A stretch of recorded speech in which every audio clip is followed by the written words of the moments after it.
नमस्कार, मनीषा टेस्टी रेसिपीमध्ये तुमचे सर्वांचे मनापासून खूप खूप खूप स्वागत.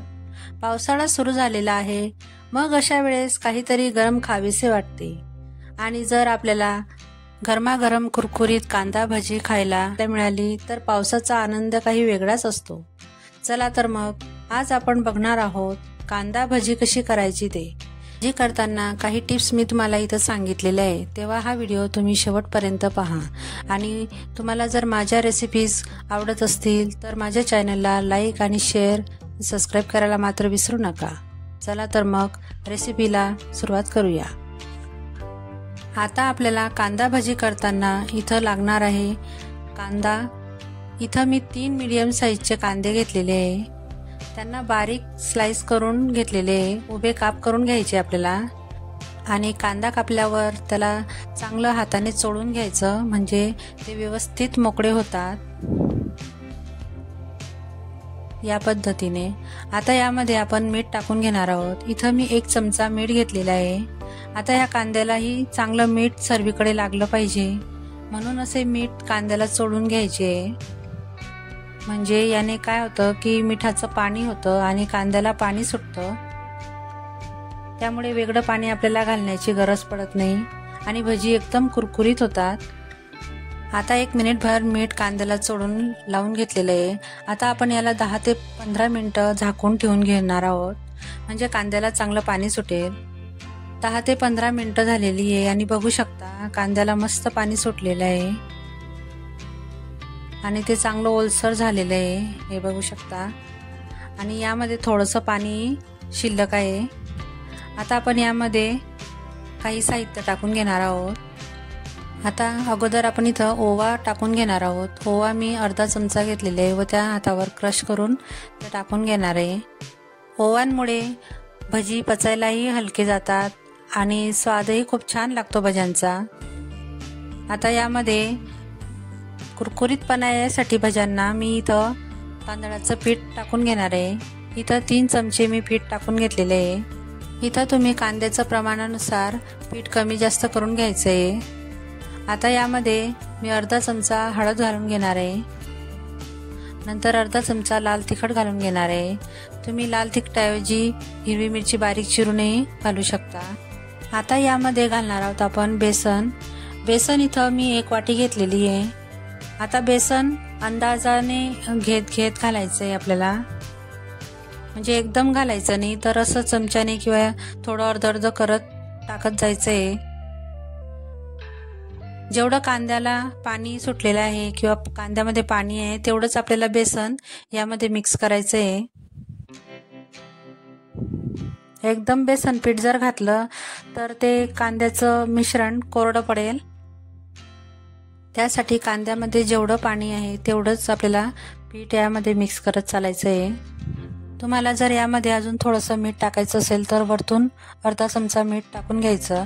हे बघा 2 ते 3 मिनिटं असंच हे पीठ कांद्यामध्ये मिक्स करत चालायचं आहे, म्हणजे ते व्यवस्थित भिजलं जातं. आता बघू शकता 1 वाटी भरपिठामध्ये 2-3 चमचे पीठ शिल्लक राहिलेलं आहे. आता यामध्ये मी गरम तेल टाकून घेणार आहे. इथं मी 2-3 चमचे तेल गरम करून घेतलेलं होतं व त्यामध्ये आता मी ते टाकून घेतलेलं आहे. ते व्यवस्थित मिक्स करून घ्यायचं आहे आपल्याला. गरम तेलामुळे कांदी भजी एकदम कुरकुरीत होतात, कारण आपण यामध्ये सोडा घातलेला नाही आहे. आता आपण भजी तळून घेणार आहोत. भजी तळण्यासाठी कढईमध्ये तेल गरम करायला घेतलेलं आहे. तेल चांगलं गरम करून घेणार आहोत आपण आणि त्यात भजी सोडताना भजी पसरवून सोडायची आहे. अशी गोल करत भजी सोडायची नाही, तर पसरट सोडायची, म्हणजे त्याला असा वेडा वाकडा आकार येतो आणि त्याच आकारामुळे त्याला खेकडा भजी असेही म्हणतात आणि ते मस्त कुरकुरीत होतात.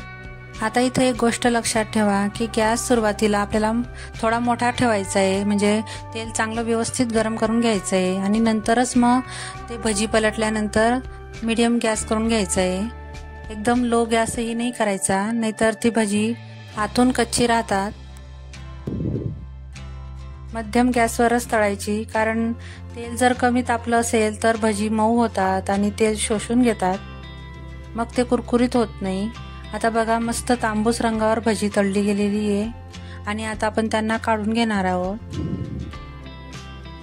हे बघा या पद्धतीने किती छान रंग आलेला आहे आणि एकदम मस्त कुरकुरीतही झालेली आहे ती. तर मी एका प्लेटमध्ये काढून घेतलेली आहे. आता परत राहिलेली भजी मी याच पद्धतीने तळून घेणार आहे. तेल केव्हाही व्यवस्थित गरम करून घ्यायचं आहे. थंड किंवा कोमट तेलामध्ये भजी तळायची नाही. तसं केल्याने भजी अशी टाकल्यानंतर असा फेस तयार होतो व ती भजी कच्ची राहतात आणि मऊ पडतात. त्यामुळे ही एक महत्त्वाची टीप लक्षात ठेवा. आता बघा एकदम छान रंग आलेला आहे भज्यांना व मी ते काढून घेतलेले आहे. या पद्धतीने जर तुम्ही भजी कराल तर तुमची भजी एकदम कुरकुरीत आणि टेस्टी होतील. आता भजी आहे म्हटल्यावर मिरच्या ह्या हव्याच, म्हणून मी 3 ते 4 मिरच्या तेलामध्ये तळून घेतलेल्या आहे. मिरच्या तळताना थोडं काळजीपूर्वक तळा, नाहीतर त्या अशा फुटतात तेलामध्ये, म्हणून त्यांना काळजीपूर्वक तळायच्या. आता मी त्यांना काढून घेणार आहे व प्लेट सर्व करून घेणार आहे. आता एका प्लेटमध्ये मी हे काढून घेणार आहे.